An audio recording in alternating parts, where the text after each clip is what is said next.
हुआ करते थे। यहाँ तक कि ब्रह्मा जी का जो दरबार लगता था उसमें भी हेल्थ डिपार्टमेंट में महाविष्णु को आमंत्रित किया वो क्या जाता था। कराते हैं वो जो आप समझ सकते हैं कि वो कितने इंश्योरेंस हेल्थ उच्च इंश्योरेंस कोटि के राजा रहे होंगे। तो एक बार ले मम्मी का फोन ले जा बेटा। ब्रह्मा जी ने सबको आमंत्रित किया मम्मी को भी लिंक भेज रही है और मम्मी। दरबार में सब पहुंचे। तो वहां पर पहले से ही एक गंगा नाम की युवती उपस्थित थी।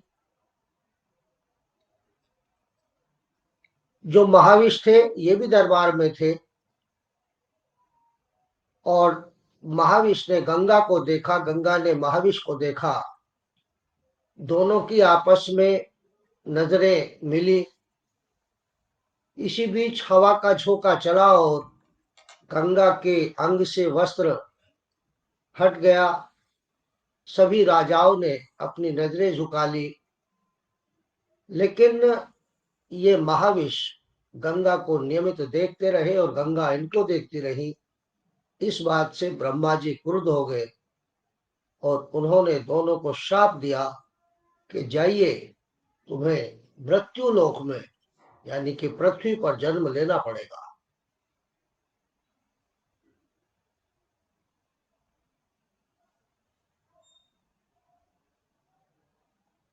ये महाविष कौरव वंश में प्रदीप नाम के राजा के यहाँ उत्पन्न हुए और इन्हीं का नाम शांतनु था।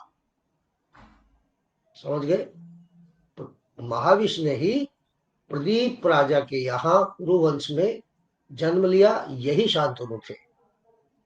तो शांतनु शिकार खेलने के लिए जाते हैं क्योंकि हस्तिनापुर का क्षेत्र है, गंगा बहती है, गंगा के किनारे वो जाते हैं शिकार खेलने के लिए। तो वहां एक अति सुंदर युवती गंगा के भीतर से निकलती है और इन दोनों में मुलाकात होती है। राजा शांतनु उसके समक्ष विवाह का प्रस्ताव रख देते हैं, दोनों में प्रणय होता है। अब ये तो सब ब्रह्मा जी के शाप के कारण हो रहा था, दोनों का मिलन हो रहा था। लेकिन गंगा उनके समक्ष एक शर्त रख देती है और वो शर्त क्या है कि मैं कुछ भी करूंगी तो आप मुझे रोकेंगे टोकेंगे नहीं, और मैं क्या कर रही हूं उस पर कोई प्रश्न भी नहीं करेंगे। लेकिन फिर वही बात है कि प्यार में व्यक्ति अंधा हो जाता है। तो उन्होंने इस शर्त को मान लिया राजा शांतनु ने, और गंगा से उनका विवाह हो गया। गंगा से विवाह के पश्चात उनको पुत्र हुआ और पुत्र होने के बाद वो उस पुत्र को लेकर के गंगा के किनारे चली गई और जाकर के गंगा में प्रवाहित कर दिया। राजा शांतनु शर्त में बंधे हुए थे क्योंकि उसने ये कहा था अगर आपने मुझे रोका टोका या कोई प्रश्न किया तो मैं सदा सदा के लिए आपको छोड़ करके चली जाऊंगी। गंगा चाहती थी कि मुझे वो रोके, क्योंकि अगर वो ऐसा कर देते तो गंगा को ब्रह्मा जी के श्राप से मुक्ति मिल जाती। परंतु शंतनु को डर था कि गंगा हमेशा के लिए चली जाए। इसी प्रकार से एक एक करके उन्होंने अपने 7 पुत्रों को गंगा में प्रवाहित कर दिया। शंतनु कुछ नहीं कर पाए, न प्रश्न कर पाए न रोक पाए और तड़पते रह गए। कितनी पीड़ा होती है जब किसी पुत्र को गंगा में प्रवाहित इस तरह से कोई कर दे। तो वो पीड़ा में तड़पते रहे लेकिन कुछ नहीं बोल पाए। जब 8वें पुत्र को गंगा लेकर के चली प्रवाहित करने के लिए तो शंतनु से रहा नहीं गया और अंततः उन्होंने गंगा का हाथ पकड़ लिया कि ये क्या कर रही हो, तुम कैसी माँ हो, कि अपने एक एक पुत्र को गंगा में बहा रही हो? नहीं, मैं नहीं जाने। उन्होंने कहा, ठीक है, आपने शर्त का उल्लंघन किया है, अब मैं आपके साथ और नहीं रह सकती, और ये पुत्र जब समय आएगा तो आपको मैं वापस लौटा दूं। ये एक अलग कहानी है कि ये जो 8 भाई थे, ये कौन थे? ये वसु थे। वसु, हमारे हिंदू धर्म में 33 कोटि देवताओं का जिक्र आता है। कोटि का अर्थ प्रकार है, 33 करोड़ नहीं है, प्रकार। उनमें से 11 रुद्र थे, 11 विष्णु थे, 8 वसु थे। तो ये 8 वसु भाई थे जो इस प्रकृति का, इस जो सृष्टि का कार्य देखते हैं। तो उनमें से 7 वसु को उन्होंने प्रवाहित कर दिया और 8वां वसु को उन्होंने बचा लिया। गंगा ने उसको पाला, परवश करा, परशुराम जी के आश्रम में शिक्षा दीक्षा शस्त्र विद्या सिखाई, और जब वह युवा हो गया तो उसे बताया कि तुम्हारे पिता शंतनु हैं, जो हस्तिनापुर के राजा, उनको सौंप दिया। और यही जो है गंगा का जो पुत्र था, शंतनु का जो पुत्र था, यही देवव्रत इसका नाम था, और बाद में जाकर के यही भीष्म पितामह था। लेकिन चूंकि गंगा तो जा चुकी थी बहुत पहले, वर्षों वर्षों हो गए थे। शंतनु ऐसे ही एक दिन शिकार खेलते हुए जा रहे थे, तो एक विशेष प्रकार की गंध वातावरण में घुली हुई थी, और उस गंध को सूंघते सूंघते कि आखिर ये कहाँ से आ रही है, वो गंगा के किनारे फिर पहुंचे और वहां देखा कि नाव में एक मल्लाह की वहां पर कुटी बनी हुई है, और उनकी जो पुत्री है वो नाव से यात्रियों को पार कराने का काम करती है। उन्होंने उस युवती के समक्ष विवाह का प्रस्ताव रखा। उसने कहा कि इसकी आज्ञा मेरे पिता से लेनी होगी। उनके पिता के पास वो पहुंचे, राजा शंतनु। पिता ने कहा कि ठीक है, मैं तैयार हूं, इससे योग्य वर मुझे कहाँ मिलेगा जो हस्तिनापुर का राजा हो, इतना शक्तिशाली हो, धन धान्य की कोई कमी ना हो। लेकिन मेरी शर्त यह है कि मेरी पुत्री का पुत्र ही राजा बनेगा। और बल्कि कहानी में तो कुछ इस तरह है कि पिता को दुखी देख करके जो देवव्रत थे वो मल्लाह के पास गए।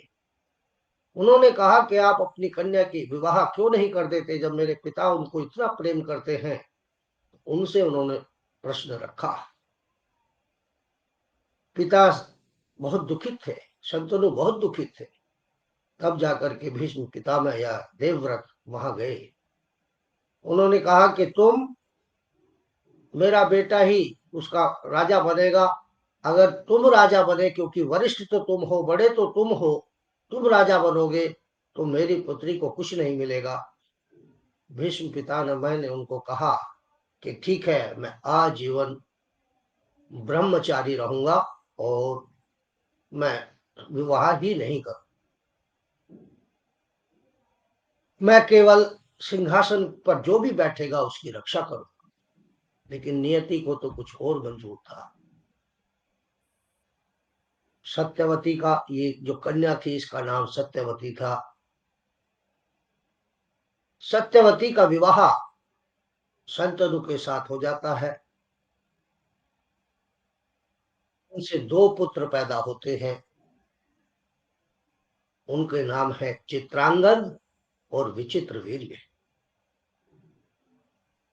चित्रांगद और विचित्र वीर्य। चित्रांगद बड़े होने के कारण राजा बनता है, लेकिन वो भी, उसकी मृत्यु हो जाती है। मृत्यु से पहले की बात यह है कि भीष्म पितामह जब ये बड़े हो जाते हैं, जो तो भीष्म पितामह माता सत्यवती से कहते हैं कि इनका विवाह कर देना चाहिए। और वहां पर साल नरेश के यहाँ स्वयंवर हो रहा है, उनकी जो 3 पुत्रियां हैं उनको जो है उनका स्वयंवर है। अगर हमारे पास निमंत्रण आएगा तो हम जरूर जाएं, लेकिन वहां से निमंत्रण नहीं आया। इस बात से भीष्म पितामह क्रुद्ध हो गए कि इतनी हिम्मत के हस्तिनापुर की अवहेलना की करे कोई, कि हमें स्वयंवर में नौता तक नहीं भेजे। वो अपने धनुष बाण लेकर के स्वयंवर में पहुंच गए। वहां जो राजा थे उन्होंने उपहास उड़ाया कि देखो भीष्म आए हैं, इन्होंने शायद अपनी प्रतिज्ञा तोड़ दी है, ये अब जो है विवाह करने के लिए यहाँ आए हैं स्वयंवर में। भीष्म ने कहा कि नहीं, मैं अपने अनुज चित्रांगद और विचित्र वीर्य के बीच में की जो है शादी है, शादी करने के लिए यहाँ उनके प्रतिनिधि के रूप में उपस्थित हुआ हूं। सारे राजा भीष्म पितामह चेतावनी देते हैं कि या तो आप मेरी इन कन्याओं को मेरे साथ भेज दीजिए, अन्यथा फिर जो होगा उसके जिम्मेदार आप होंगे। सभी राजा खड़े हो जाते हैं, तलवार निकाल लेते हैं। लेकिन भीष्म पितामह बहुत बड़े योद्धा थे, परशुराम के शिष्य थे। उस समय में उनके बराबर का कोई योद्धा, कोई धनुर्धर, कोई तलवारबाजी में कोई नहीं। वो एक ही तीर से सारे राजाओं के मुकुट जमीन पर गिरा देते हैं। सारे राजा नतमस्तक हो जाते हैं और वो उन तीनों कन्याओं को वहां से लेके चलते हैं। उन तीनों कन्याओं के नाम थे अंबा, अंबिका, अंबालिका। जब अंबा, इनमें जो अंबा थी वो किसी से प्रेम करती थी, साल के नरेश थे, उनसे राजकुमार थे, उनसे प्रेम करती थी और दिल ही दिल, मन ही मन उनको अपना पति स्वीकार कर चुकी थी। ये तीनों कन्याओं को लेकर के राजमहल हस्तिनापुर आते हैं कि माता मैं स्वयंवर से इनको ले आया हूं। माता कहती है विवाह की तैयारी की जाए, परंतु जो अंबा है वो माता सत्यवती से हाथ जोड़ करके विनम्र निवेदन करती है कि माते, मैं तो साल के नरेश से को अपना पति मान चुकी हूं, मैं तो उनकी अमानत हूं। माता सत्यवती और पितामह भीष्म उनसे वायदा करते हैं कि आपको तुरंत जो है सुरक्षित साल के नरेश के पास भेज दिया जाएगा। व्यवस्था की जाती है और उनको साल नरेश के पास वापस भेजा जाता है, लेकिन साल नरेश उनको स्वीकार नहीं करता कि मैं ऐसी वस्तु जिसे मैं हार चुका हूं, क्योंकि साल नरेश से जब उनको भीष्म पितामह ला रहे होते हैं तो साल नरेश से इनका युद्ध होता है भीष्म पितामह का। उसमें साल नरेश को ये एक बार पुनः जीवन दान देते हैं और वापस भेज देते हैं, वो युद्ध हार जाते हैं। साल नरेश इनको हारी हुई मान करके वापस कर देते हैं। ये एक अलग कहानी है कि बाद में वो अंबा शिखंडी के रूप में उत्पन्न हुई और युद्ध में सम्मिलित हुई और भीष्म पितामह की मौत का कारण बनी। अब बची अंबिका और अंबालिका। इत्तफाक से विचित्र वीर्य और चित्रांगद दोनों की ही मृत्यु हो जाती है, लेकिन इनसे कोई संतान उत्पन्न नहीं होती। माता सत्यवती पुनः गहन चिंतन में डूब जाती है कि हस्तिनापुर के पास कोई राजा नहीं है, हस्तिनापुर को एक राजा की आवश्यकता है। यद्यपि हस्तिनापुर सुरक्षित है भीष्म के हाथों में, भीष्म की देखरेख में, लेकिन वो राजा नहीं है। उन्होंने प्रतिज्ञा की हुई है। वो भीष्म पितामह से पुनः आवेदन करती है कि ये माता का आदेश है कि अब आपको अपनी प्रतिज्ञा त्यागनी होगी, लेकिन भीष्म मना कर देते हैं। सत्यवती के पिता जो मल्लाह थे, जिन्होंने इनसे ये शर्त ली थी कि आप विवाह नहीं करेंगे, वो भी आकर के निवेदन करते हैं कि आप, मैंने आपसे वचनबद्ध किया था और मैं आपको इस वचन से अब मुक्त करता। लेकिन भीष्म पितामह टस से मस नहीं होते। अंत में निर्णय होता है। सत्यवती कहती है कि भीष्म जाओ, तुम्हारा एक भाई और है। वो अचंभित रह जाते हैं, चौंक जाते हैं कि माता ये क्या कह रही हो। कि नहीं, जाइए मुनिवर वेद व्यास को बुला करके लाई। वो हमारे भाई कैसे हैं। तो ये कहानी शुरू होती है कि मुनिवर वेद व्यास त्रिकालदर्शी थे, शिव के अवतार थे। उन्हें तो भूत और भविष्य का सारा ज्ञान था। उनके वेद व्यास जी के पिताजी, वेद व्यास नहीं, वेद व्यास जी के पिताजी पाराशर जी। तो पाराशर जी एक बार नदी पार कर रहे होते हैं और वही कन्या वहां होती है।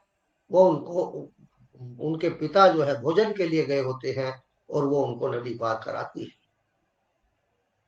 महर्षि पाराशर कहते हैं कि हे कन्या, भारत का इतिहास का बोझ तुम पर पड़ने वाला है। कि महाराज, ऋषिवर, मैं तो एक मल्लाह की कन्या हूं, मेरा इन चीजों से क्या मतलब।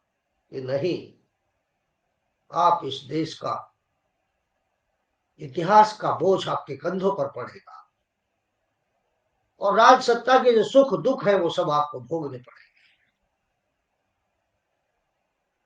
आपके पुत्र, आपकी कोख से एक अंकुर फूटेगा। उन्होंने कहा, सत्यवती ने, कि महाराज, मैं तो अक्षत योनि हूं, अर्थात कुंवारी हूं, विवाह भी नहीं हुआ, फिर ऐसे कैसे होगा। कि नहीं, मैं सब कुछ साफ साफ देख रहा हूं।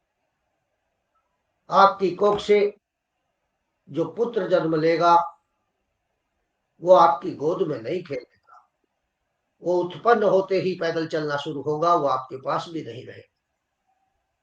वो जिम्मेदारी मेरी है। और तभी ऋषि पाराशर के योग बल से बहुत ज्यादा कुहासा और धुंध हो जाती है। नदी, नाव उस धुंध में खो जाती है और उससे सत्यवती से एक पुत्र उत्पन्न होता है। उसी का नाम महर्षि वेद व्यास पड़ा। और ये वेद व्यास बड़े तपस्वी थे, जंगल में रहते थे, अपने पिता की तरह भविष्य को देख सकते थे। उनके बारे में किसी को मालूम नहीं था कि वेद व्यास कौन है। लेकिन जब हस्तिनापुर को जरूरत हुई तब उनको वेद व्यास को बुलाया गया। सत्यवती ने स्वयं बुलाया। तब ये रहस्योद्घाटन हुआ कि ये भी सत्यवती के ही पुत्र है, भीष्म के चिद्रांगद और विचित्र वीर्य के बड़े भाई। उनको लाया गया। वो उस समय एक उग्र तपस्या में व्यस्त थे। उन्होंने माता सत्यवती से कहा, सत्यवती ने उनके सामने बड़े हिचकते हुए प्रस्ताव रखा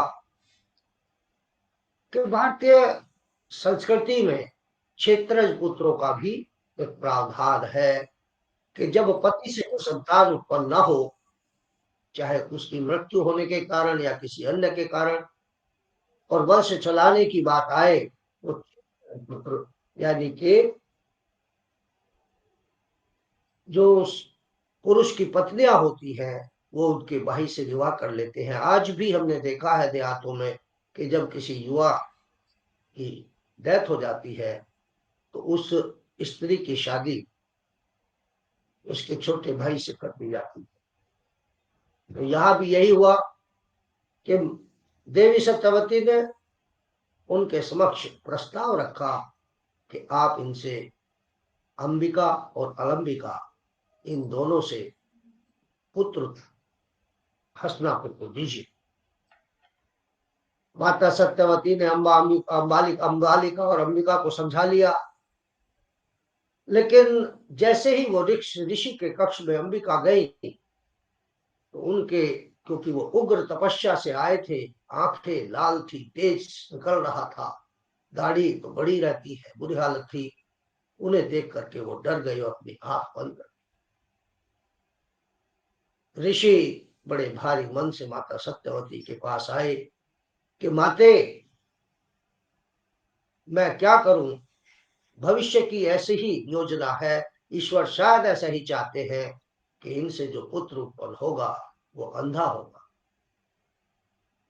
उन्होंने कहा ठीक है, अभी हमारे पास और मौका है, आप अलंबिका को मैं आपके पास भेजती हूँ। अलंबिका देख करके उन्हें पीली पड़ जाती है चेहरा, उसकी हालत खराब हो जाती है, पसीने में लथपथ हो जाती है। ऋषि फिर आते हैं कि माता सत्यवती, इनसे उत्पन्न होने वाला जो पुत्र होगा वो पांडु रोग से पीड़ित होगा, उसे पीलिया होगा। सत्यवती फिर चिंता में डूब जाती है। उन्होंने कहा कि ठीक है महाराज, जो नियति है उसे न मैं बदल सकती हूँ ना आप बदल सकते हो। वो उनको एक अवसर फिर देती है अलंबिका को, लेकिन वो भयभीत थी पहले से ही। वो दासी को भेज देती है ऋषि के कक्ष में। उन्हें ऋषि निराश होकर के आते हैं कि माता सत्यवती, उन्होंने तो दासी को भेजा है और इनसे जो उत्पन्न होने वाला पुत्र है वो प्रखंड महाविद्वान होगा, ओजस्वी तेजस्वी होगा, जिसकी बात को कोई काट नहीं पाए, जिसे सदियों सदियों तक याद रखा जाए। अब जो जिसने आंखें बंद की थी उससे धृतराष्ट्र पैदा हुए, जो पीली पड़ गई थी उससे पांडव पैदा हुए, और जो ये दासी थी इससे विदुर पैदा हुए। बड़े होने के नाते पांडु के जो पुत्र, पांडु जो थे वो राजा बने, लेकिन वो पांडु रोगग्रस्त थे, पीड़ित थे। उनकी भी कुछ समय पश्चात मृत्यु हो गई। अब धर्म संकट पैदा हो गया कि हस्तिनापुर का राजा कौन बने। पांडु चल बसे हैं, धृतराष्ट्र अंधे हैं और विदुर दासी पुत्र है। विदुर बन नहीं सकते। अंधे को भी जो अंगों से भी ठीक ना हो उसको कैसे बनाया जाए। लेकिन व्यवस्था हुई धृतराष्ट्र को राजा बनाना। अब धृतराष्ट्र के 101 संतान हुई, जिनमें सबसे बड़े दुर्योधन थे। दुर्योधन का कहना यह था कि मेरे पिता राजा थे इसलिए राजा मुझे होना चाहिए। लेकिन पांडु के जो 5 पांडव थे वो बड़े थे, उनकी पत्नी ही कुंती थी, वो जो है उन राजा जो युधिष्ठिर को होना चाहिए। इस बात को लेकर के विवाद था और इस विवाद के कारण ये युद्ध हुआ। भगवान श्री कृष्ण के पास मामला जाता है। दुर्योधन अपनी दुर्बुद्धि से भगवान कृष्ण से उनकी सेना मांग लेते हैं और युधिष्ठिर उनके पैरों में जाकर के खड़े होते हैं। वो उनसे कहते हैं कि वो अर्जुन, कि मुझे तो भगवान आप चाहिए, मुझे सेना की कोई आवश्यकता नहीं। कुरुक्षेत्र का मैदान, वहां युद्ध तय हो गया। ये कहानी तो बहुत लंबी है लेकिन आपको बहुत शॉर्ट में बताई गई है। युद्ध के अंदर दोनों सेनाएं एकत्रित हो जाती हैं।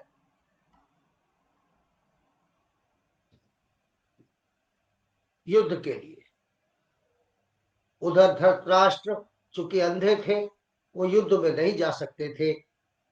वो हस्तिनापुर के राजमहल में बैठे हैं और संजय जो एक बहुत बड़ा वैज्ञानिक था, उसके पास दिव्य दृष्टि थी, या सही कहिए कोई टेक्नोलॉजी रही होगी, जो वहां हस्तिनापुर में से कुरुक्षेत्र की दूरी करीब 250 किलोमीटर है। आज भी 250 किलोमीटर की दूरी पर जो घटित हो रहा था वो देख सकता था। धृतराष्ट्र बोले कि हे संजय, धर्म धर्म क्षेत्रे कुरुक्षेत्रे, धर्म भूमि और कुरुक्षेत्र में इकट्ठे हुए युद्ध की इच्छा वाले मेरे और पांडु के पुत्र क्या कर रहे हैं? उन्होंने अभी तक क्या क्या किया है? इस पर संजय बोले, उस समय राजा दुर्योधन व्यूह रचना और पांडवों की सेना को देखकर द्रोणाचार्य के पास जाकर ऐसा वचन कहा, यानी कि दुर्योधन उनके क्या नाम है, पांडवों की द्रोणाचार्य जी के पास जाकर के उनसे कहते हैं कि हे आचार्य, आपके बुद्धिमान शिष्य द्रुपद, द्रुपद इनका बहनों ही था, अर्जुन और ये जो थे पांडव, दुष्टद्युम्न द्वारा व्यूकार खड़ी की हुई पांडवों की इस बड़ी भारी सेना को देखिए। इस सेना में बड़े बड़े युद्ध वाले, धनुषों वाले भीम और अर्जुन के समान बहुत से शूरवीर हैं, जैसे सात्विक, विराट, महारथी राजा द्रुपद और धुष्टद्युम्न, बलवान काशीराज, पुरोजित, कुंती भोज, मनुष्यों में श्रेष्ठ सभ्य भी हैं, और पराक्रमी धमामन्यु बलवान, अर्थात संजय पूरे युद्ध क्षेत्र में युद्ध की इच्छा से इकट्ठे हुए समस्त पांडवों की और कौरवों के बीच में क्या बातचीत चल रही है, कौन किससे बात कर रहा है, ये सब बताते हैं। इसके बाद द्रोणाचार्य और भीष्म अपने युद्ध की घोषणा करते हुए अपने अपने शंख बजाते हैं। इधर अर्जुन और भगवान श्री कृष्ण भी पांचजन्य शंख का उद्घोष करते हैं, और इस उद्घोष को करते हुए अर्जुन आते हैं, भगवान कृष्ण से कहते हैं कि मुझे दोनों सेनाओं के बीच में लेके चले। मैं देखना चाहता हूं कि कौन कौन युद्ध की इच्छा से यहां उपस्थित हुए हैं। कपिध्वज अर्जुन ने खड़े हुए धृतराष्ट्र पुत्रों को देखकर उस शस्त्र चलाने की तैयारी के समय धनुष उठाकर भगवान श्री कृष्ण महाराज से वचन कहा कि हे अच्युत्य, मेरे रथ को दोनों सेनाओं के बीच में खड़ा कीजिए। दोनों सेनाएं खड़ी हुई हैं और वो रथ को बीच में ले जाने की बात कह रहे हैं। जब तक मैं इन स्थित हुए युद्ध की कामना वालों को अच्छी प्रकार देख लूं कि इस युद्ध रूप व्यापार में मुझे किन किन के साथ युद्ध करना है। दुर्बुद्धि दुर्योधन, युद्ध में कल्याण चाहने वाले जो जो राजा लोग इस सेना में आए हैं, उन युद्ध करने वालों को मैं एक बार देख लूं। संजय बोले धृतराष्ट्र से, उधर ये संजय बता रहे हैं धृतराष्ट्र, ये संजय वो चरित्र हैं जिनके कारण आज हमें इस युद्ध का वर्णन सुनने को मिलता है, पढ़ने को मिलता है। अगर संजय न होती तो शायद हमको ये वर्णन न मिलता। अर्जुन ने कृष्ण से क्या कहा, कृष्ण ने अर्जुन से क्या कहा, सेनाएं तो दोनों बहुत दूर दूर थी, उनके बीच में खड़े हुए थे, ये किसी ने नहीं सुना। ये केवल संजय की ही दिव्य दृष्टि थी, जिसके कारण आज ये सब कुछ जान पाए हम लोग। संजय बोले, हे धृतराष्ट्र, अर्जुन द्वारा इस प्रकार कहे हुए महाराज श्री कृष्ण चंद्र ने दोनों सेनाओं के बीच में भीष्म और द्रोणाचार्य के सामने, संपूर्ण राजाओं के सामने उत्तम रथ को खड़ा करके ऐसे कहा कि हे पाप, इन इकट्ठे हुए कौरवों को देख। उसके उपरांत प्रथापुत्र अर्जुन उन दोनों ही सेनाओं में स्थित हुए पिता के भाइयों को, पितामहों को, आचार्यों को, मामों को, भाइयों को, उनके पुत्रों को, पौत्रों को तथा मित्रों को, ससुरों को और सहर्जों को भी देखा। इस प्रकार उन खड़े हुए संपूर्ण बंधुओं को देखकर वे अत्यंत करुणा से युक्त हुए। कुंती पुत्र अर्जुन शोक करते हुए यह बोले भगवान श्री कृष्ण से कि हे कृष्ण, इस युद्ध की इच्छा में खड़े हुए ये जो स्वजनों का समुदाय है, यानी कि ये तो सब अपने परिवार के लोग हैं, रिश्तेदार हैं, मित्र हैं, बांधु बंधव हैं, इनको देखकर मेरे अंग शिथिल हुए जा रहे हैं और मुख भी सूखा जाता है, और मेरे शरीर में कंपन हो रही है, रोमांच उत्पन्न हो रहा है, तथा हाथ से गांडीव और धनुष गिरता है, त्वचा भी जलती है, मेरा मन भ्रमित सा हो रहा है, इसलिए मैं खड़ा रहने को भी सामर्थ्य नहीं रही है। हे केशव, लक्षणों को भी मैं विपरीत देख रहा हूं, तथा युद्ध में अपने कुलों को मारकर कल्याण भी नहीं देख रहा हूं कि मैं अपने कुल के लोगों को मार करके मेरा कल्याण कैसे होगा, ये भी मुझे नहीं दिख रहा है। हे कृष्ण, मैं विजय भी नहीं चाहता और राज्य तथा सुखों को भी नहीं चाहता। मुझे नहीं चाहिए ऐसी विजय जिसमें सब मैं कुलघाती कहलाऊं। मुझे राज्य का सुख भी नहीं चाहिए। हे गोविंद, हमें राज्य से क्या प्रयोजन है तथा भोगों से और जीवन से भी क्या प्रयोजन है, क्योंकि हमें जिनके लिए राज्य, भोग और सुख आदि इच्छित है, वे ही सब धर्म जीवन की आशा को त्याग कर युद्ध में खड़े हैं। जिनके लिए इनकी जरूरत पड़ती है राज्य की और इन ऐश्वर्य की, वो तो सारे के सारे युद्ध में खड़े हुए हैं, जो कि गुरुजन, ताऊ, चाचे, लड़के और वैसे ही दादा, मामा, ससुर, पोते, साले और भी संबंधी लोग हैं। इसलिए हे मधुसूदन, मुझे मारने पर भी अथवा तीन लोग के राज्य के लिए भी मैं इनको मारना नहीं चाहता। अगर ये मुझे मारना भी चाहे तब भी मैं इन तीन लोगों का राज्य भी मुझे मिल जाए तो भी मैं इनको मारना नहीं चाहता। फिर पृथ्वी के लिए तो कहना ही क्या है, फिर पृथ्वी पर का क्या करना है। हे जनार्दन, धृतराष्ट्र के पुत्रों को मारकर भी हमें क्या प्रसन्नता होगी। अगर मैं उनको मार भी दूं तो इससे क्या प्रसन्नता होगी। इन आताताइयों को मारकर तो हमें पाप के भागी और बनेंगे। इससे हे माधव, अपने बांधव धृतराष्ट्र के पुत्रों को मारने के लिए हम योग्य नहीं है, क्योंकि अपने कुटुंब को मारकर हम कैसे सुखी होंगे। यद्यपि लोभ से भ्रष्ट चित्त हुए ये लोग कुल के नाशकृत दोष को और मित्रों के साथ विरोध करने में पाप को नहीं देखते। यहाँ मैं व्याख्या नहीं कर रहा हूँ, सीधा सीधा आप लोगों को बता रहा हूँ। व्याख्या करने की जरूरत पड़ेगी आगे तब करें। परंतु हे जनार्दन, कुल के नाश करने से होते हुए दोष जानने वाले हम लोगों को इस पाप से हटने के लिए क्यों नहीं विचार करना चाहिए। अर्थात अर्जुन कृष्ण से कहते हैं कि हमें इस युद्ध को रोकने पर क्यों नहीं विचार करना चाहिए, क्योंकि कुल के नाश होने से हमारा सनातन कुल धर्म ही नष्ट हो जाएगा। धर्म के नाश होने पर संपूर्ण कुल को पाप भी बहुत दबा लेगा। इतना पाप हो जाएगा कि पूरा कुल उसमें दब जाएगा। तथा हे कृष्ण, पाप के अधिक बढ़ जाने से कुल की स्त्रियां दूषित हो जाती हैं, और हे वाष्णेय, स्त्रियों के दूषित हो जाने पर वर्ण संकर संतानें उत्पन्न हुआ करती हैं, और वर्ण संकर कुलघातियों को और कुल को नरक में ले जाने के लिए ही होती है। ऐसी संतानें कुल को जो है नरक में ले जाने के लिए ही होती है, कुल का नाश हो जाता है। लोक हुई पिंड और जल की क्रिया वाले इनके पितर लोग भी गिर जाते हैं। इनका पितरों का तर्पण कैसे हो पाएगा। इनके पितर लोग भी गिर जाएंगे, और इन वर्ण संकर कारक दोषों से कुल घातियों के सनातन कुल धर्म और जाति भी नष्ट हो जाएंगी। तथा हे जनार्दन, नष्ट हुए कुल धर्म वाले मनुष्यों का अनंत काल तक नरक में ही वास रहता है, ऐसा हमने सुना। अहो, शोक है कि हम लोग बुद्धिमान होकर भी महान पाप करने को तैयार हुए, जो कि राज्य के सुख के लोभ से अपने कुल को मारने के लिए उद्यत हुए हैं। लोग हमें इतिहास कहेगा बाद में कि कुल का अपने राज्य के लोभ में, अपने स्वार्थ में अपने कुल का विनाश कर दिया, ये तो कुल घाती है। यदि मुझ शस्त्र रहित न सामना करने वाले को शस्त्रधारी धृतराष्ट्र के पुत्र रण में मारे तो वह मारना भी मेरे लिए अति कल्याणकारक होगा।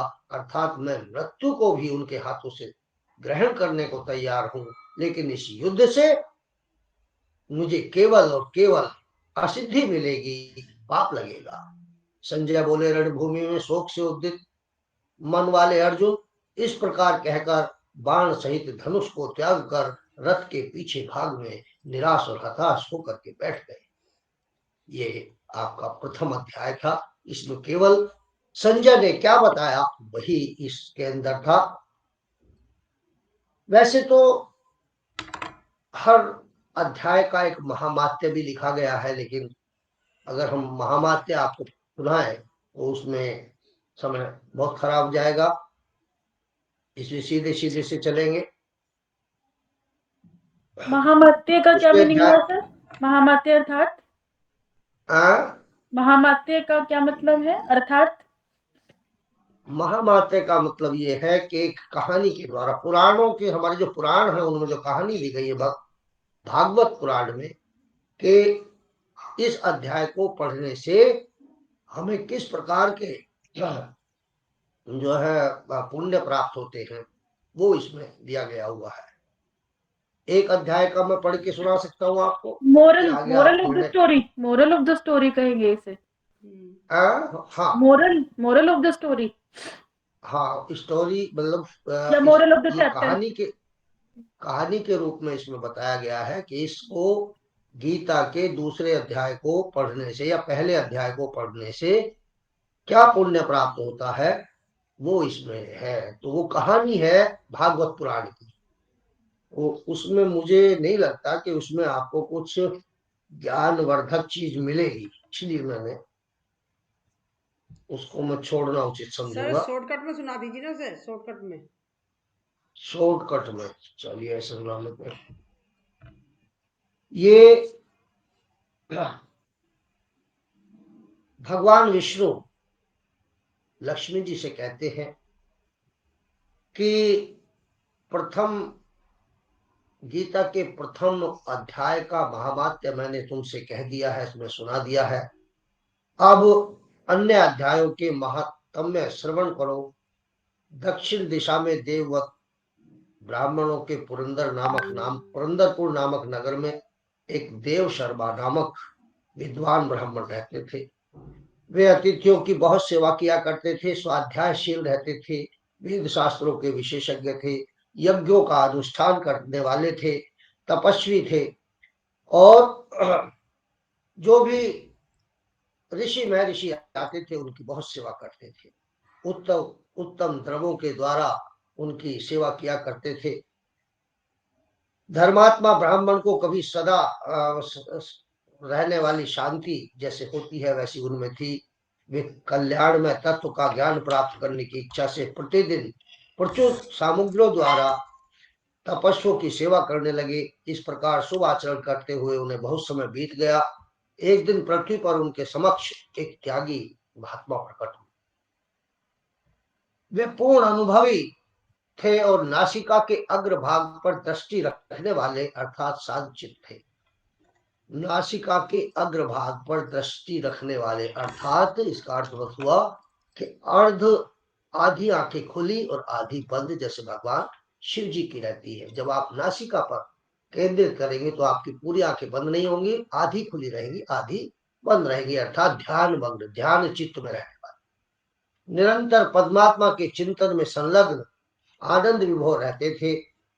देव शर्मा संतुष्ट तपस्वी को शुद्ध भाव से प्रणाम किया, पूछा कि हे महात्मा, मुझे शांतिमय स्थिति कैसे प्राप्त हो? आप तो ज्ञानी हैं, त्यागी हैं, मुझे यह बताइए कि मैं सब कार्य करता हूँ, लेकिन मुझे शांति में स्थिति कैसे प्राप्त होगी? तो वह आत्मज्ञानी कहते हैं कि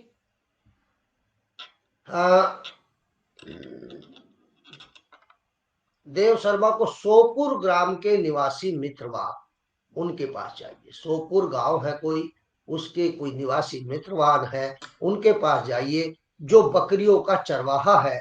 परिचय दिया और कहा कि वही तुम्हें उपदेश देगा कि आपको शांति कैसे प्राप्त हो। यह सुनकर देव शर्मा उस सोपुर गांव में जाते हैं।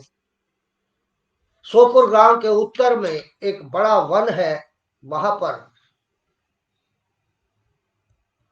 उन्होंने देखा कि एक जलाशय है और एक युवा वहां पर एक शिलापट्ट के ऊपर बैठे हुए हैं। बहुत शांत और मनोहर वहां का वातावरण है, और ये देख करके वो आश्चर्यचकित हुए कि वहां पर बकरी, गाय, शेर सब एक साथ बैठे हुए हैं और बड़े प्रसन्नचित्त लग रहे हैं। वो जाकर के उनसे निवेदन करते हैं कि हे युवा, मुझे ऐसे ऐसे त्यागी ब्राह्मण ने भेजा है और ये कहा है कि शांति का उपदेश वहीं से आपको मिलेगा। मेरे इस मनोरथ की पूर्ति के लिए मुझे किसी ऐसे उपाय का उपदेश कीजिए जिससे मेरे द्वारा सिद्धि प्राप्त जिसके द्वारा सिद्धि प्राप्त हो चुकी हो। अर्थात ऐसा उपदेश कीजिए कि जिस व्यक्ति ने सिद्धि प्राप्त की हो, उसने उसको अनुभव किया हुआ हो, ऐसा उपाय मुझे बताइए। देव शर्मा की बात सुनकर मित्रवन कुछ क्षण के लिए विचार करते हैं, शांत हो जाते हैं। उसके बाद कहते हैं कि एक समय की बात है, मैं वन के भीतर बकरियों की रक्षा कर रहा था। इतने में ही एक भयंकर सिंह व्याघ्र की पर मेरी दृष्टि पड़ी। वह व्याघ्र मेरी और बकरियों की तरफ ही आ रहा था। मैं अपने बकरियों के झुंड को हाँकता हुआ तेजी से आगे ले गया, लेकिन उनमें से एक बकरी वापस मुड़ी और सिंह के सामने जाकर के तन करके खड़ी हो गई कि हे व्याघ्र, देखो मैं तुम्हारे लिए आ गई हूं। अब तुम मेरे मांस को नोच नोच करके बड़े स्वाद के साथ खा सकते हो। लेकिन व्याघ्र ने उस पर हमला नहीं किया। खड़े क्यों हो? तुम्हारे मन में मुझे खाने का विचार क्यों नहीं हो रहा? व्याघ्र बोला, बकरी, इस स्थान पर आते ही मेरे मन से द्वेष का भाव निकल, भूख प्यास मिट गई है, इसलिए इसके पास आने पर भी अब मैं तुझे नहीं खाना चाहता। व्याघ्र के यूं कहने पर बकरी बोली, न जाने मैं किस प्रकार से निर्भय हो गई हूं। इसमें क्या कारण हो सकता है? यदि तुम जानते हो तो बताओ। उल्टा व्याघ्र से प्रश्न कर रही है कि इस स्थान पर आकर मैं भी निर्भय हो गई हूं। मैं स्वयं तो आप तुम्हारे सामने चली आई हूं और मुझे खा नहीं रहे हो। इसका क्या कारण है? आपकी भूख प्यास मिट गई, आप में हिंसात्मक भाव नहीं रहा और मुझ में कोई भय नहीं रहा।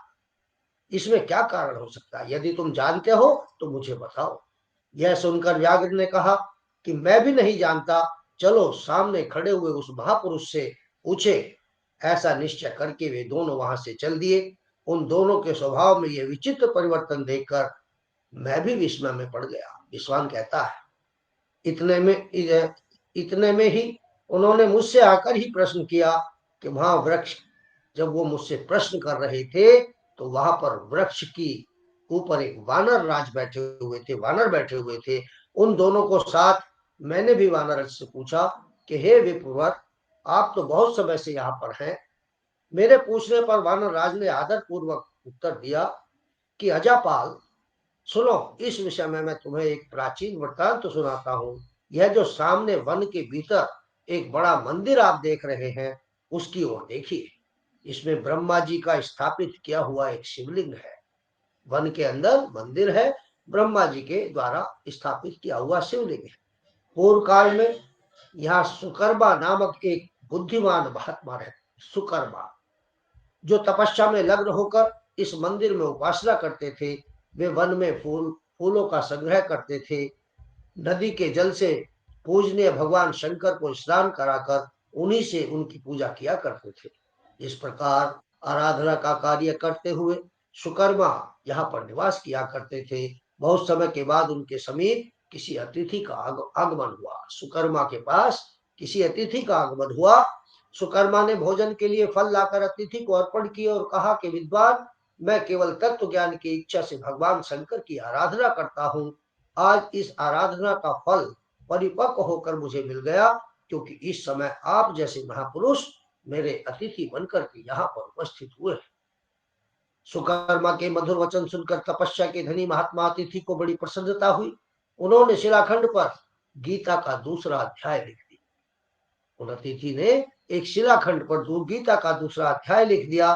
ब्राह्मण को उसके पाठ और अभ्यास के लिए आज्ञा देते हुए कहा कि ब्राह्मण, इससे तुम्हारा आत्मज्ञान संबंधी मनोरथ अपने आप सफल हो जाएगा, आपको शांति प्राप्त हो जाएगी।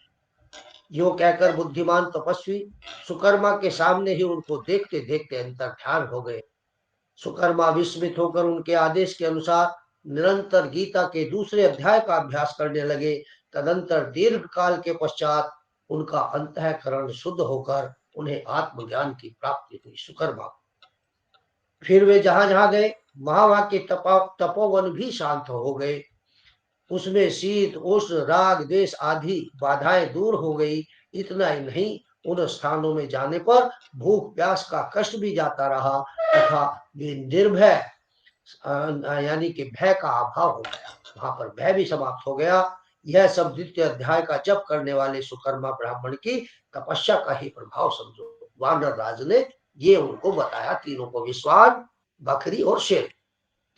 मित्रवान अब क्या कहता है?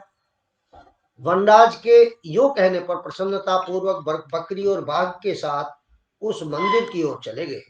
वहां जाकर शिलाखंड पर लिखे हुए गीता के दूसरे अध्याय को मैंने देखा और पढ़ा। उसी की आवृत्ति करने से मैंने तपस्या को पा लिया। अतः हे भद्र पुरुष, तुम भी सदा द्वितीय अध्याय की आवृत्ति किया करो। ऐसा करने पर मुक्ति तुमसे दूर नहीं रहे। भगवान कहते हैं, लक्ष्मी जी से भगवान बता रहे हैं सब कहानी। तो भगवान विष्णु लक्ष्मी जी से पुनः कहते हैं कि मित्रवान के इस प्रकार आदेश देने पर देव शर्मा ने उनका पूजन किया और उसे प्रणाम करके अपने पुरंदर की राह ली। वहां किसी देवालय में आत्मज्ञानी महात्मा को पाकर उन्होंने सारा वृतांत निवेदन कर दिया। सबसे पहले उन्हीं ने द्वितीय अध्याय पढ़ा। उनसे उपदेश पाकर शुद्ध अंतःकरण वाले देव शर्मा प्रतिदिन श्रद्धा के साथ द्वितीय पाठ का अध्याय करने लगे। तब से उन्हें परम पद को प्राप्त कर लिया। लक्ष्मी जी, यह द्वितीय अध्याय का व्याख्यान मैंने आपसे कर दिया है। तो इस प्रकार के ये महामात्य होते हैं जिनसे कि पढ़ने से क्या होगा, ये भगवान जी और लक्ष्मी जी के बीच का वृतांत है भागवत पुराण का। ये पाठ है। ये कल द्वितीय अध्याय शुरू कर देंगे कि अब तो समय भी कम है। दूसरे अध्याय में क्या है? अब संजय और धृतराष्ट्र के बीच में बात चल रही है और संजय धृतराष्ट्र को युद्ध क्षेत्र धर्म क्षेत्र का वर्णन कर रहे हैं। संजय बोले कि पूर्वोक्त प्रकार से करुणा करके व्याप्त और आंसुपूर्ण तथा व्याकुल नेत्रों वाले शोक युक्त उस अर्जुन के प्रति भगवान मधुसूदन ने क्या कहा। अब मधुसूदन ने क्या कहा, ये मामला टेढ़ा है। तो यहीं से शुरू कर दे या कल से शुरू करें इसको? 1 घंटा हो गया। हे अर्जुन, तुमको इस विषम क्षेत्र में, विषम स्थल में, जो धर्म क्षेत्र है, जो युद्ध क्षेत्र है, ऐसे स्थान पर युद्ध भूमि पर आकर अपने गांडीव को कंधे पर रखकर दिव्य रथ के ऊपर विराजमान होने के बाद ये विस्मय हुआ है, यह ज्ञान प्राप्त हुआ है। क्या आप नहीं जानते थे कि युद्ध करने वाले लोग कौन होंगे? यह ज्ञान युद्ध भूमि में कैसे हुआ, किस हेतु प्राप्त हुआ? क्योंकि यह न तो श्रेष्ठ पुरुषों से आचरण किया गया है, न स्वर्ग को देने वाला है। ना तो ये श्रेष्ठ पुरुषों का आचरण है, और ऐसा आचरण करने से निश्चित है कि स्वर्ग की प्राप्ति तो अर्जुन तुम्हें नहीं होगी, न कीर्ति को देने वाला है, इससे आपकी प्रसिद्धि भी नहीं होगी। इसलिए हे अर्जुन, इस नपुंसकता को मत प्राप्त हो, यह तेरे लिए योग्य नहीं है। हे परम तप, तुच्छ हृदय की दुर्बलता को त्याग कर युद्ध के लिए खड़ा हो। इसको अगर गीता को समझना है तो सब के सब अपने आप को अर्जुन समझो, और जो शब्द पहुंच रहे हैं उसे भगवान की वाणी समझो, तब आप उसे ग्रहण कर पाओ। भगवान श्री सीधे सीधे भगवान बोल रहे हैं, और भगवान झूठ तो नहीं बोलते ना, एक एक शब्द सत्य है। तो अर्जुन भर करके इसको धारण करोगे तो आपको आत्मज्ञान की प्राप्ति हो। हे हरिसूदन, हाँ, तब अर्जुन बोले कि हे मधुसूदन, मैं रणभूमि में भीष्म पितामह और द्रोणाचार्य के प्रति किस प्रकार बाणों से युद्ध करूंगा, क्योंकि हे हरिसूदन, वे दोनों तो मेरे पूजनीय हैं। इसलिए इन महानुभाव गुरुजनों को न मारकर इस लोकों में भिक्षा का अन्न भी भोगना कल्याणकारक समझता। गुरु को और पितामह को मारने से तो बेहतर है कि मैं भिक्षा मांग करके अपना जीवन यापन कर लूं, इनको मैं मारकर पाप का भागी नहीं बनना चाहता, क्योंकि गुरुजनों को मारकर भी इस लोक में रुधिर से सुने हुए अर्थ और कामरूप भोगों को ही तो भोगूंगा।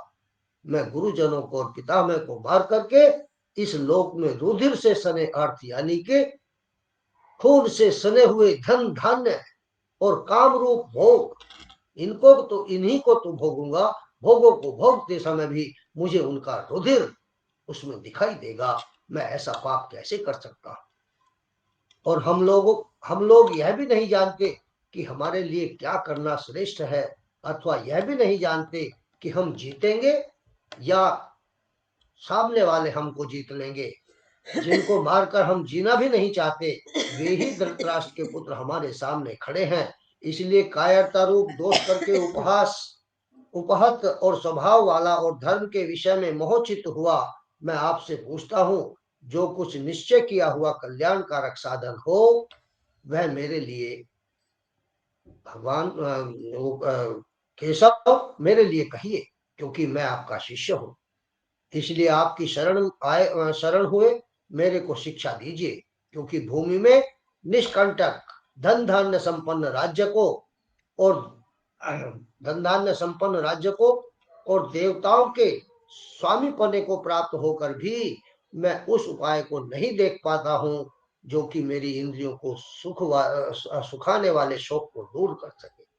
मुझे इस युद्ध में कुछ भी ऐसा दिखाई नहीं दे रहा है, चाहे मुझे विजय भी प्राप्त हो जाए, सब कुछ प्राप्त हो जाए, लेकिन जो मेरी इंद्रियों को सुखाने वाला जो शोक है उसे दूर कर सके, मुझे वो उपाय बताइए, मेरी समझ से परे है। संजय बोले, हे राजन, निंद्रा को जीतने वाले अर्जुन अंतर्यामी श्री कृष्ण महाराज के प्रति इस प्रकार कहकर फिर श्री गोविंद भगवान से युद्ध नहीं करूंगा, युद्ध नहीं करूंगा ऐसा स्पष्ट कहकर चुप होकर के रथ के पीछे जा बैठते। उसके उपरांत हे भरतवंती धृतराष्ट्र, अंतर्यामी श्री कृष्ण महाराज दोनों सेनाओं के बीच उस शोक युक्त अर्जुन को हंसते हुए यह वचन कह रहे हैं। अब यहां से भगवान श्री कृष्ण का ज्ञान जो शुरू होता है, ये मैं आज आपको नहीं पढ़ाऊंगा, क्योंकि मैं देखूंगा कल कि आप में से कितने लोग टिकते हैं, कितने लोग छोड़ते हैं। तो आगे जो भी है, वैसे तो योग दर्शन में आप काफी कुछ जान चुके हैं कि आत्मा क्या है, परमात्मा क्या है, प्रकृति क्या है, सृष्टि क्या है, जन्म कैसे होता है, ये सब आपने योग दर्शन में पढ़ा है। और ये मैंने योग दर्शन के बाद इसीलिए गीता वाचन प्रारंभ किया है कि अब आप इस योग्य हो गए हैं कि गीता को समझ सके। अन्यथा गीता एक आम व्यक्ति के समझने की पुस्तक नहीं है। आज पूरी दुनिया में गीता पढ़ी जा रही है, लेकिन समझ नहीं पा रहे हैं लोग। उसका कारण ये है कि उन्हें आध्यात्मिक पृष्ठभूमि ही नहीं पता। लेकिन आप लोगों ने अब दर्शन पढ़े हैं तो आप लोग इसे अच्छे से समझ पाओ। ठीक है, तो आज हमारे पुराने छात्र राहुल पालीवाल जी भी उपस्थित हैं, और पुराने वालों में तो बहुत सारे हैं। आज तो शालिनी अग्रवाल जी भी हैं, और शारदा अग्रवाल जी भी हैं, रेखा त्यागी, पुराने छात्र काफी सारे हैं आज। कुछ तो ऐसे हैं कि जिनके नाम तो मुझे सबके याद नहीं रहे, कि जो वीडियो नहीं खोलते, क्योंकि वो अपना डाटा बचाते हैं, उन्हें बाद में बहुत सारी वीडियो फालतू की देखनी होती है, वीडियो नहीं खोलते हैं। तो कल से ये भगवान श्री कृष्ण अर्जुन से, यही असली गीता है, बाकी तो कहानी है। और भारत ही एक ऐसा देश है जहाँ युद्ध के मैदान में भी ज्ञान की वर्षा होती है, वरना तो रूस और यूक्रेन में तो मिसाइल चल रही है, परमाणु बम चलने वाला। ये भारत ही है। कितने देश, आप सौभाग्यशाली हैं कि इस देश में जन्म हुआ हमारा। ठीक है। वेरी नाइस गुरुजी, बहुत बढ़िया। Thank you sir. ये जो शुरू की कहानी थी, ये मैंने तेजी से पढ़ के बता दिया आपको। इसमें व्याख्या की आवश्यकता नहीं थी, कल से व्याख्या की आवश्यकता होगी धीमी गति से। अब तो शिवम मान भी है, क्या बात। सारे आंचल। धन्यवाद गुरुजी, बहुत बहुत धन्यवाद आपका, बहुत सुंदर वर्णन था, बहुत आनंद आया। अभी आनंद का तो आगे है, ये तो अभी कहानियां थी। और आप लोगों को जानना चाहिए इस पूरी कहानी को। ये भारत, देखिए जितना भारतीय ज्ञान है उसमें श्रुति हैं, वेद हैं, स्मृतियां हैं, संज्ञाएं हैं, दर्शन है, आगम है, अनागम है और इतिहास है। इतिहास में जब भारत के इतिहास की बात आती है तो वहां केवल दो ही शास्त्रों की बात आती है, रामायण और महाभारत। तो मुझे बड़ा कष्ट होता है कि हम कहने को अपने को भारतवंशी कहते हैं और हमें ये नहीं पता कि भरत कौन थे, शकुंतला कौन थी, इस देश का नाम भारत पड़ा कैसे, भीष्म पितामह की माता गंगा कहाँ से आई, कैसे हुई, ये सब पता होना चाहिए हम। अब मैं आपसे पूछूं, ये तो मैंने आज आपको बताया, वसु कौन थे, वे क्यों उत्पन्न हुए, वसु कौन थे, जो भी मैंने पूछा ना, कि 7 को तो गंगा ने प्रवाहित कर दिया और 8वें भीष्म पितामह जो देवव्रत थे, भीष्म पितामह तो तब बने जब उन्होंने प्रतिज्ञा कर ली, तब उनको भीष्म पहली बार। तो ये बच गए, बाकी क्यों नहीं बचे। ये 8 भाई थे, 33 कोटि देवता। 33 कोटि देवता, कुछ दुर्बुद्धि लोग इन्हें कह देते हैं जी 33 करोड़ देवता। हिंदुओं के तो 33 करोड़ देवता है। 33 करोड़ नहीं है, कोटि का मतलब करोड़ नहीं है, कोटि का अर्थ है प्रकार। 33 प्रकार के देवता, इनमें 12 आदित्य हैं। आदित्य किसे कहते हैं, कौन बताएगा, सुधीर। सूर्य सूर्य को। कौन है? अरे सुबह को सूर्य नमस्कार में आपको 12 नाम नहीं बताए जाते सूर्य के, वो 12 सूर्य हैं। सूर्य नमस्कार हो गया। आदित्य उन्हीं उन्हीं को आदित्य कहा गया है।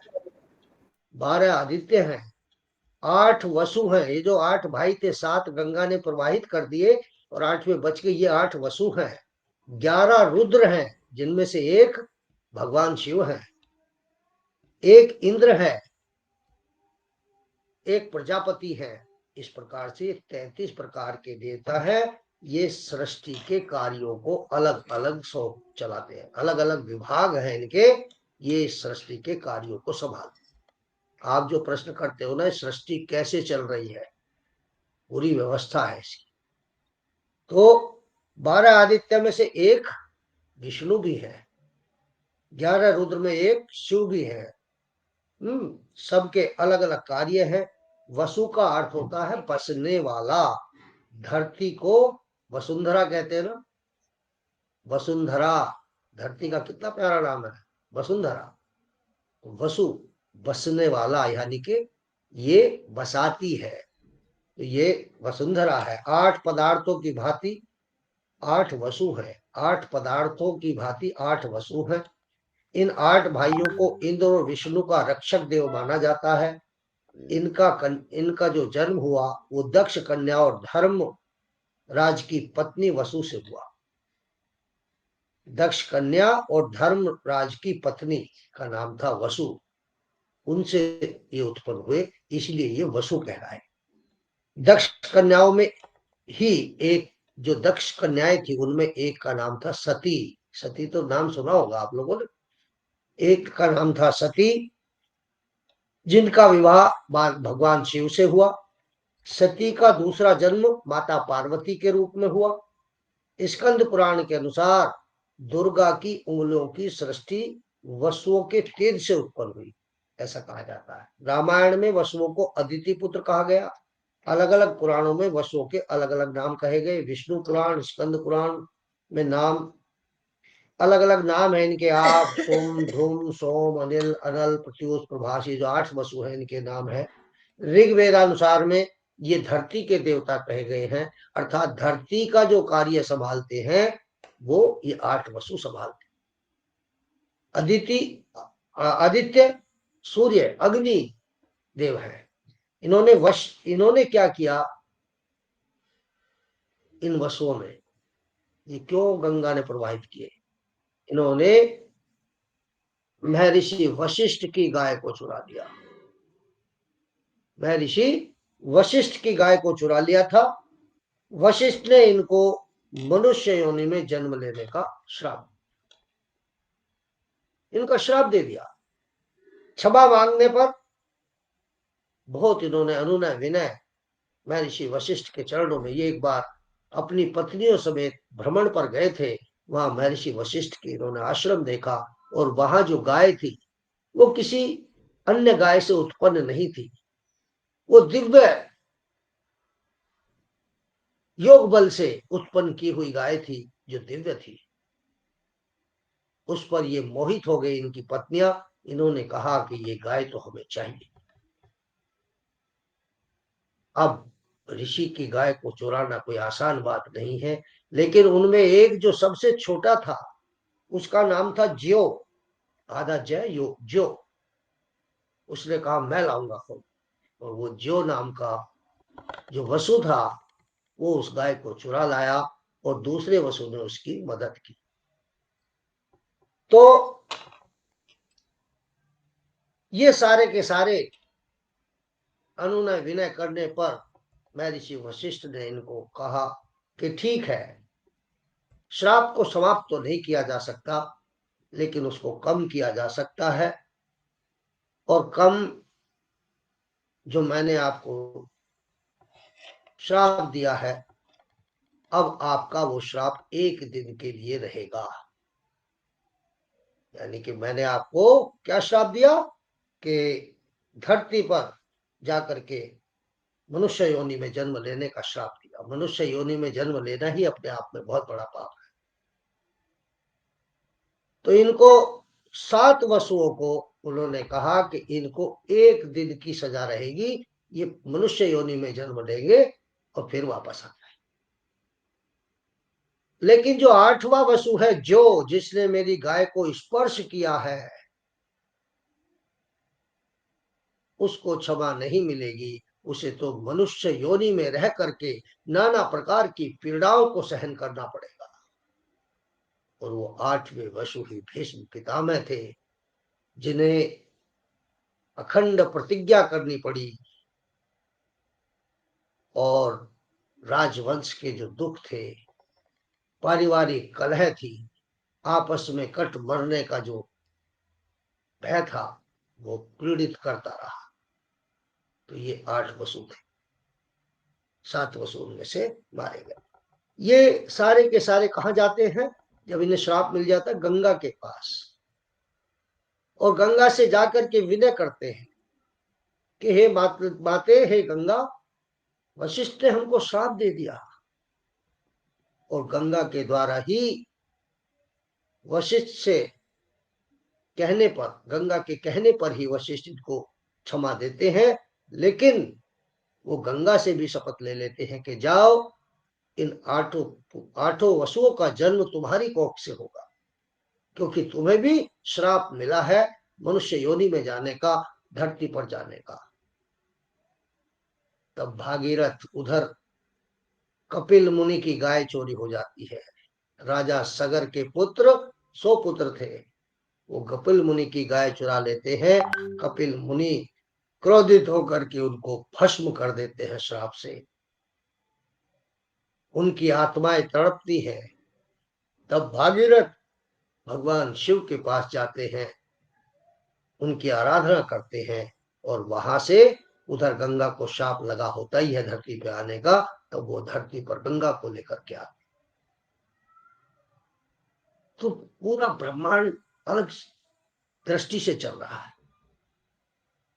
ये सब गंगा के कोख से फिर ये सातों वसु जन्म लेते हैं और जन्म लेते ही एक दिन बचते हैं, अगले दिन प्रवाहित करके मार दिए जाते हैं। लेकिन 8वें वसु, जिनको ये श्राप था वशिष्ठ का कि तुम्हें तो मनुष्य योनि में रह करके विभिन्न प्रकार के तापों से तपना पड़ेगा, वो भीष्म पितामह है जो पूरी जीवन तपते रहे। अंत में उनको बाणों की शैया पर रहना पड़ा, तब जाकर के उन्होंने प्राण त्याग। तो ये 8 वसु है। तो भारत अपने इतिहास को जानो, अपनी संस्कृति को जानो। आचार्य जी, जी ये पांडवों को तो पांडव कहा जाता है क्योंकि उनके पिताश्री का नाम पांडु था, लेकिन इनको कौरवों को कौरव क्यों कहा जाता है? ये कुरु वंश था। ये पांडव ये थे तो सारे कुरु ही, लेकिन पांडु पुत्र होने के कारण उन्हें पांडव कहने लगे। थे तो वो भी कौरव ही। ये जो आज क्षेत्र कहलाता है, आज भी कौरव क्षेत्र ही कहलाता है, कुरुक्षेत्र। तो ये कुरुओं का ही क्षेत्र था सारा, लेकिन वो पांडु पुत्र होने के कारण, पहचान के कारण उन्हें पांडु कहा जाता, पांडव। पांडु तो कोई बहुत अच्छा नाम नहीं है, पांडु तो रोग है, रोग का नाम है। पांडु से पांडव बना, वो रोगी पैदा हुए थे।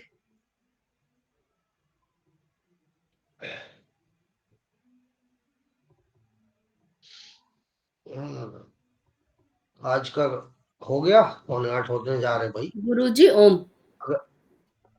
कल को गुरुजी वो आश्रम से हुए ये आ जाएंगे गुरुजी और कल की आ संख्या। रही हाँ आ रही है गुरुजी आवाज? जी, आवाज आ रही है गुरुजी?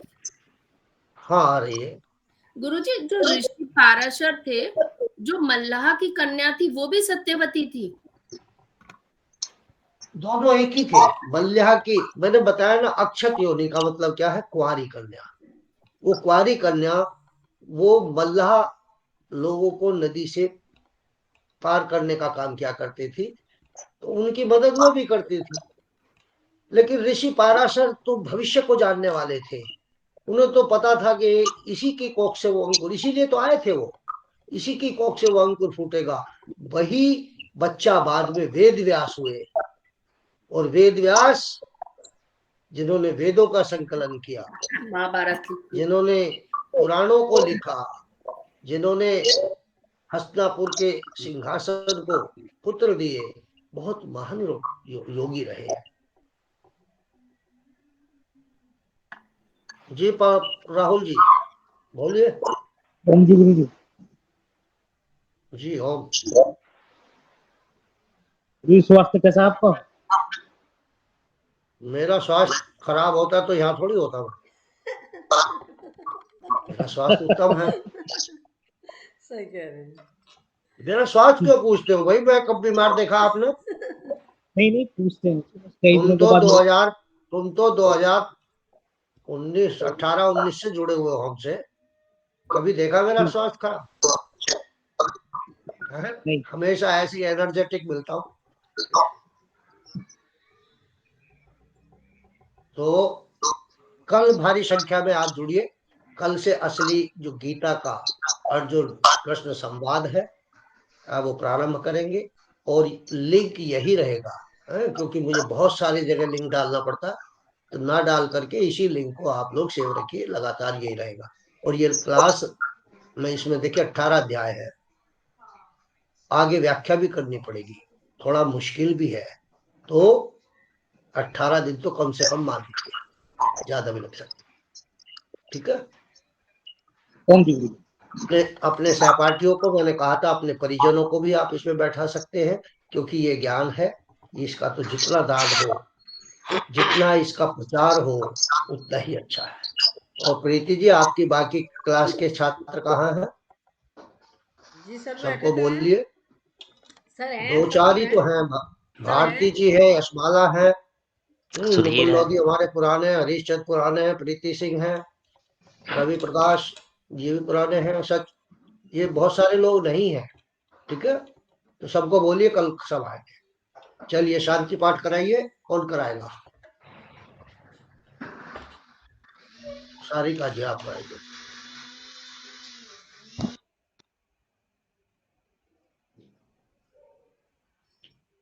ये प्रदीप कुमार, प्रताप कुमार की आईडी पे ये रूबी है क्या?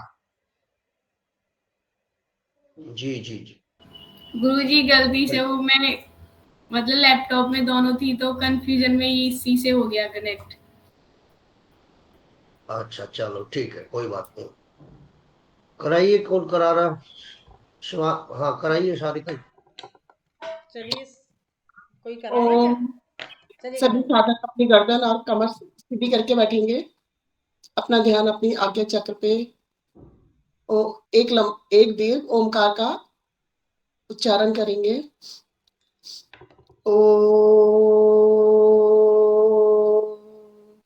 ओम सर्वे भवन्तु सुखिनः, सर्वे सन्तु निरामया, सर्वे भद्राणि पश्यन्तु, मा कश्चित् दुःखभाग् भवेत्।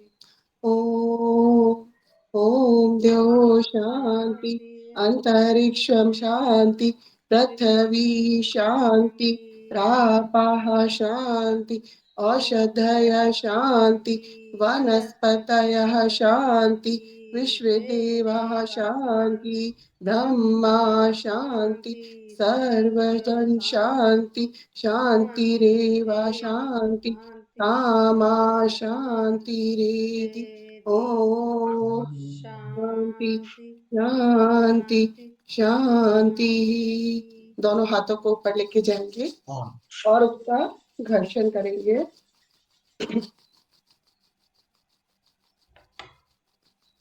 उसकी ऊष्मा को अपनी आंखों पे ग्रहण करेंगे। धीरे धीरे अपनी आंखें खोलेंगे। ओम गुरुजी। ओम शुभ रात्रि। शुभ रात्रि सभी को। ओम हाँ, गुरुजी ओम। आज बहुत देर तक जुड़ते रहे लोग। बार बार डिस्टर्ब होता है इससे, क्योंकि मुझे वो एडमिट करना पड़ता है, तो इसलिए समय से जुड़ेंगे तो ज्यादा अच्छा रहेगा।